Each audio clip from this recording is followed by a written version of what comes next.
In a forever tense situation in the Middle East, joint statements between nations are more important than ever before. Hello and welcome to UPSC Polity View. Today, let's learn about the Abraham Accords. The Abraham Accords are a joint statement between the State of Israel, the United Arab Emirates, and the United States of America, reached on August 13, 2020. Subsequently, the term was used to refer collectively to agreements between Israel and the United Arab Emirates and Bahrain, respectively. The statement marked the first public normalization of relations between an Arab country and Israel since that of Egypt in 1979 and Jordan in 1994. The original Abraham Accords were signed by the Emirati Foreign Minister Abdullah bin Zayed Al Nahyan, the Bahraini Foreign Minister Abdullatif bin Rashid Al Zayani, Israeli Prime Minister Benjamin Netanyahu, and US President Donald Trump on September 15, 2020 at the South Lawn of the White House in Washington, D.C. The Abraham Accords were negotiated by Jared Kushner and Avi Berkowitz. The agreement with the UAE was officially titled the Abraham Accords Peace Agreement, Treaty of Peace, Diplomatic Relations and Full Normalization between the United Arab Emirates and the State of Israel. The agreement between Bahrain and Israel was officially titled the Abraham Accords, Declaration of Peace, Cooperation and Constructive Diplomatic and Friendly Relations, and was announced by the United States on September 11, 2020. The Accords are named after Abraham to emphasize the shared origin of belief between Judaism and Islam, both of which are Abrahamic religions that strictly espouse the monotheistic worship of the God of Abraham.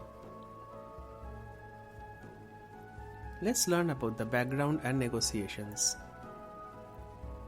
The Accords were negotiated by Jared Kushner and Avi Berkowitz. On January 28, 2020, the Trump administration unveiled its Israeli-Palestinian peace proposal in a ceremony at the White House. A component of the plan envisioned applying Israeli law or annexation to roughly 30% of the West Bank. On June 12, 2020, UAE Ambassador Youssef Al-Otaiba authored an op-ed in an effort to halt Israel's planned annexation of West Bank territory. Otaiba's op-ed was addressed to the Israeli public and published on the front page of Yedioth Ahronoth. The White House had reservations about annexation as well, which Berkowitz discussed with Netanyahu in meetings in Israel over 3 days in late June 2020. In the meetings, Berkowitz proposed an alternative to annexation, normalization with the United Arab Emirates.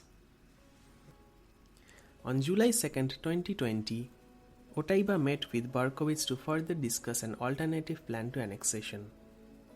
Along with a mutual interest in creating a unified front against the opposing forces of Iran, the concerns detailed in Otaiba's op-ed and planning with Jared Kushner and Berkowitz helped bring vested parties to the negotiating table to identify an alternative solution, ultimately resulting in a normalization agreement reached in August 2020. As a component of the deal, annexation was postponed. Hours after the August 13th announcement of the US brokered normalization agreements between Israel and the United Arab Emirates, senior Bahraini officials called President Trump's senior advisor Jared Kushner and Berkowitz with a message, "We want to be next." Over the next 29 days, Kushner and Berkowitz negotiated and traveled to Bahrain before closing the deal on September 11, 2020 in a call between Trump, Netanyahu and the King of Bahrain. All three countries officially committed to the deals on September 15, 2020 with the signing of the Abraham Accords on the South Lawn of the White House. On October 23, 2020, Israel and Sudan agreed to normalize ties, making Sudan the third Arab country to set aside hostilities in 2 months. The agreement was negotiated on the US side by Trump's senior advisor Jared Kushner, Middle East envoy Avi Berkowitz, National Security Advisor Robert O'Brien, Secretary of State Mike Pompeo, and National Security official Miguel Correa.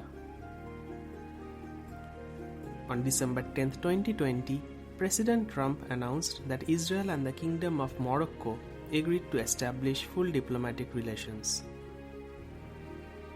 The agreement was negotiated by Trump's senior advisor Jared Kushner and Middle East envoy Avi Berkowitz and marked Kushner and Berkowitz's fourth normalization agreement in as many months. As a component of the deal, the United States agreed to recognize Moroccan sovereignty over the Western Sahara. On March 1, 2021, former US Secretary of State Mike Pompeo credited the 2019 Warsaw Conference with providing the breakthrough that paved the way. A goal of the 2-day conference was to focus on countering Iran, although the host nation tried to play down the theme and the closing Polish US statement did not mention Iran.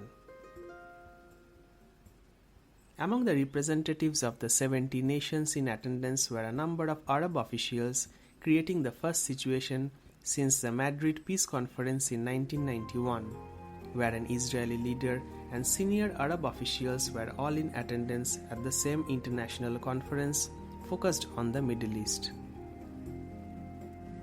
The Madrid conference at the time set the stage for the Oslo Accords. Among those with whom Israeli Prime Minister Benjamin Netanyahu met was the Omani Foreign Minister Yusuf bin Alawi bin Abdullah, whose country he had visited on October 2018. 2 days later, after Netanyahu's visit at the time, bin Alawi suggested while at a conference in Bahrain that it was time for Israel to be treated like the other states in the Middle East, and the officials of Bahrain and Saudi Arabia did not disagree. Let's take a look at the aftermath of the Abraham Accords. At the signing, US President Donald Trump said 5 nations could soon follow, including Saudi Arabia, although analysts believe that Sudan and Oman were more likely candidates in the short term. On September 23, 2020, US Ambassador to the United Nations, Kelly Craft, said that a new country would recognize Israel in the next day or two. On February 2, 2021, State Department spokesperson Ned Price said that the United States will continue to urge other countries to normalize relations with Israel, and that normalization is not a substitute for Israeli-Palestinian peace. We hope that Israel and other countries in the region join together in a common effort to build bridges and contribute to tangible progress towards the goal of advancing a negotiated peace between Israelis and Palestinians. On 26 March 2021, a group of 18 US senators introduced a bill to aid the State Department in developing appropriate strategy to strengthen and expand the Abraham Accords and other related normalization agreements with Israel.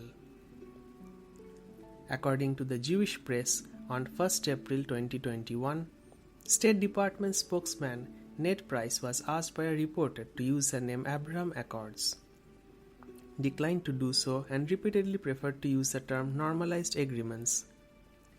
According to Axios reporting on March 10, 2021, the Biden administration wants to continue a process that began under Trump while securing achievements of its own through new deals, and is also not enthusiastic about Trump's name for the agreements, the Abraham Accords.